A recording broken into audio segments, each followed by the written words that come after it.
This is Scott the Fix-It Guy. Our goal with our videos is to empower you to be able to do the repairs on your own and save a whole lot of money and also get that great feeling of having fixed it by yourself. Today we have a BOSCH dishwasher with the common E09 or E11 error, which talks about a problem with the heating element or heating function of the circulation motor. So on the more modern BOSCH dishwasher, we have to replace the circulation motor and heater because they're all built into the same part, and these parts are kind of finicky. They don't last as long as they should compared to the older BOSCH dishwashers. But to do this, we have to get the dishwasher out of the cabinet. So we have it unplugged. We're going to take out these two Phillips head screws at the top that are holding it into the cabinet, and we have to take out a few things on the bottom too. So we're going to take out the basket. And I'm going to lift up on the lower spray arm, and I'll lift up on the filter housing. You can see there's some stuff caught in that lower spray arm. We'll clean that later. So I'll lift out the filter. Now the filter just lifted straight up. You're supposed to have to turn it to the right to release it. And this one was not locked in. So it was basically sucking in a lot of dirt and debris from the dishes right into the pump, which can be a definite bad thing that can make the pump not do well and not last very long. That might be why we got this error. So we're going to go ahead and use the turkey baster to get all the water out of the sump. You could just use like some paper towels would work too. We're taking out these screws here on the bottom panel. We'll get that out of there, and then we can do some adjustment of the little feet that push the dishwasher up into the cabinet. We can take those feet and push them up into the dishwasher, which will lower the dishwasher so we can get it out of the cabinet. Once we get it out, we can get to the circulation pump pretty easily. So we're just going to pull this bottom panel out, and then we're going to adjust the feet by using a standard head screwdriver to push into these little grooves, and we're going to turn it to our right, which put the feet more up into the dishwasher, and that drops the front aspect of the dishwasher down so we can get it out of the cabinet. It also has a little black screw right in the middle of this lower panel, and that controls the back foot that helps to raise the back of the dishwasher up. So I'm going to put it into the little slot, and I need to turn this to my left to lower it. So right this way higher it or makes it go up. Going to my left is going to bring the foot up into the dishwasher, which will lower the back of the dishwasher. That's what I want to do. So you're going to go counterclockwise. And then it should come out pretty easily. This one actually had some screws that were driven in at a 45-degree angle through the plastic into the cabinet at the bottom. That's unusual. You probably would normally not run into that when you're removing a dishwasher. This one did have some screws there, so we pulled those out, and then we were able to get it out pretty easily. So I think out of all this entire procedure, probably the most time-consuming thing is just getting the dishwasher out of the cabinet so that you can get to the circulation motor / heater. So in the older models, the circulation motor was a little bit bigger, more robust, and the heating system was a little bit stronger too.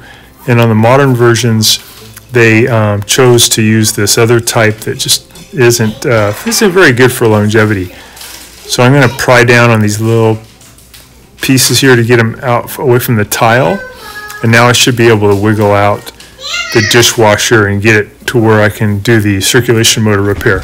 So I'm wiggling out toward me.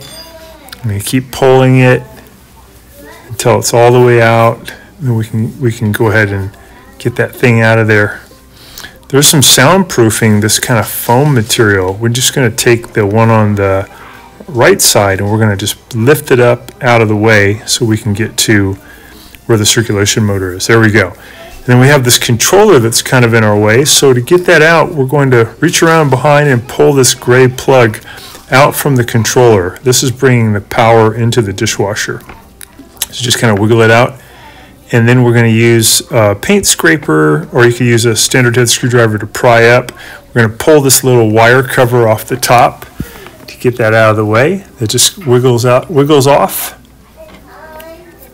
And then we'll go ahead and use that to lift up on the controller, wiggle that out, and we're going to just swing that out away, which opens up a big cavity, and now we have a straight shot right to the circulation motor. And there's 3 different wire systems hooked up to it. This black one, you're just going to push in with your finger on the release, it pulls out. Then there's a big one in the back, and that one just grab it and wiggle it and pull it to your left to get it out. And then there's one with some orange wires that we're going to go ahead and leave that one in until we get the motor out where we can see it. You can see this black thing that's up above the circulation motor. You want to just pull that thing off. And then what I'm doing is I'm just grabbing the entire circulation motor and I'm pulling toward me, and I'm kind of tilting to the right to get it to come loose of that white hose. Now we got it out, and now we're going to remove those orange wires. To do that, you could use a really small standard head screwdriver, or I'm using a pick tool to just get in at the top part between the black plastic and the white plastic, and I'll just use that to give me a little leverage to get that orange wire out. So again, you could use a small screwdriver, would work really good too. Just something that would give you some leverage, and you can get that orange wire out. And now I can pull the pump out and take a look. When I inspected it though, it was kind of disconcerting because I found a lot of debris had been sucked into the impeller. And the impeller vanes, they spin and they create a lot of water pressure, but these vanes were full of crud, so that's probably why the pump ended up with that error. We were getting the E11 error, which means the thermistor was having trouble. That's the thing that tells how the temperature is.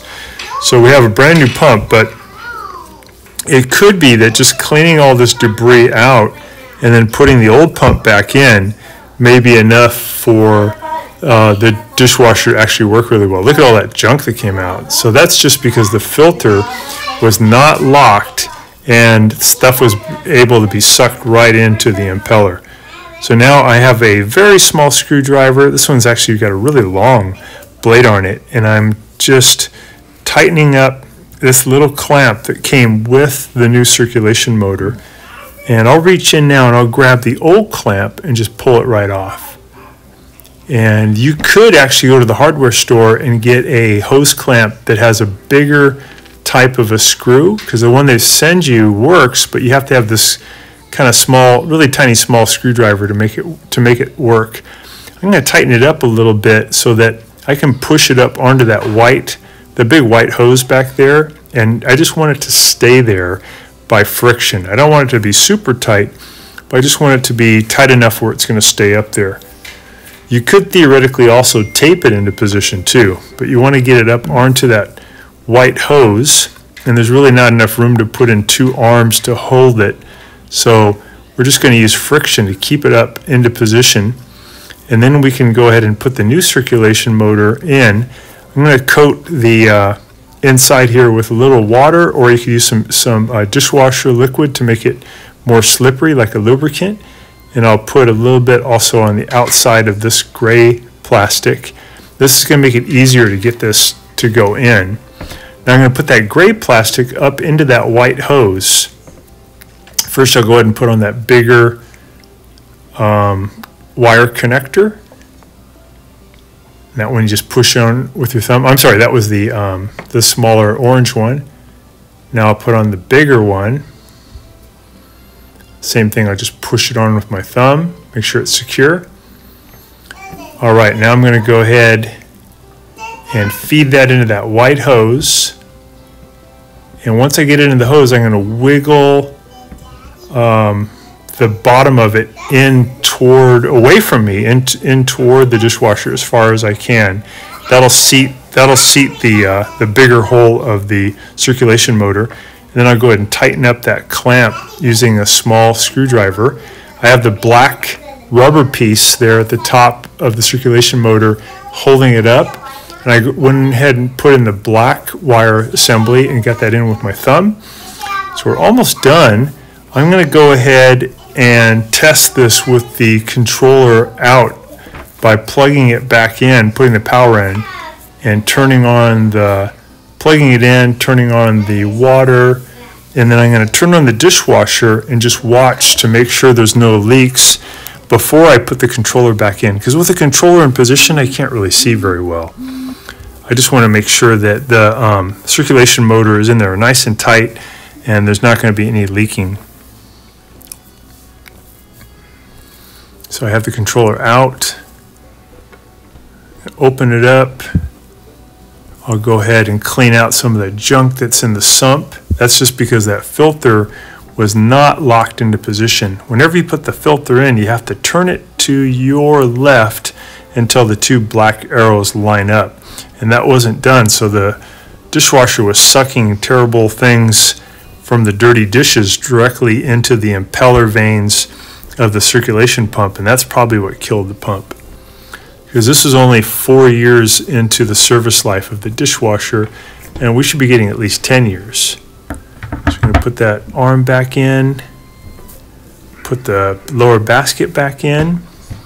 We're going to go ahead and turn it on and just let it drain first, and then we'll hear the circulation motor kick in, and then we'll hear it water come in, and then we'll hear the circulation motor kick in a second time. So we're going to put the upper spray arm back in and twist it to lock it into position. It's all set. And now we can basically just start a cycle like we normally would. I noticed though that it was giving me a funny display. I think it was like 1HR, which is not the correct thing we should see in the beginning. So just by pressing cancel, I was able to get it to go back to normal. You have to hold cancel for about 3 seconds. It says H01, which I think is talking about the programming, because I disconnected the controller. So I pressed cancel.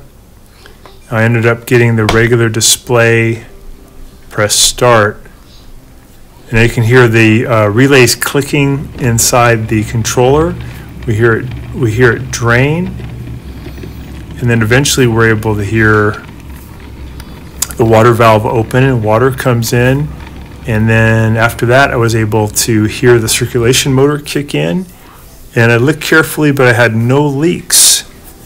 So that means I got the hose, that white hose on there tight, and I was able to push the circulation motor in strong at the bottom, so it was able to seal that bigger hose, or the bigger opening of the circulation motor, into the sump. So everything's nice and secure and tight.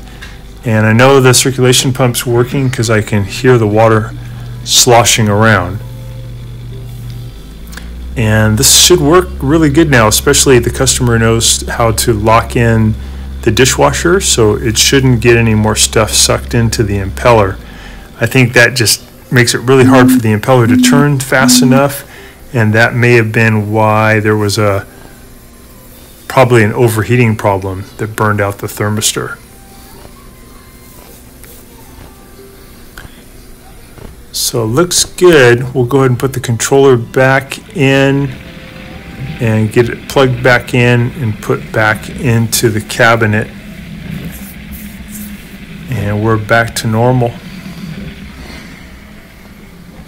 So I'm doing this procedure fairly often on these new BOSCH dishwashers, and I think it mostly has to do just with a poorer quality circulation motor and heater than they used to use.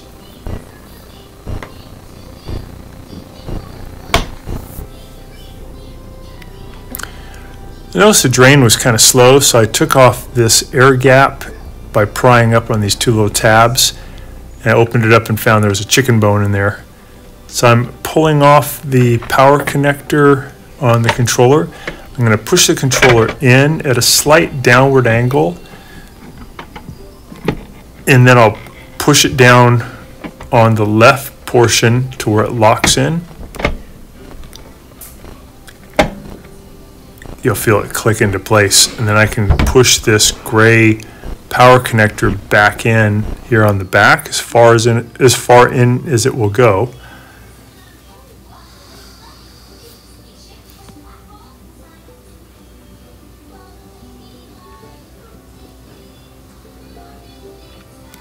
All right, put this little wire protector back on top.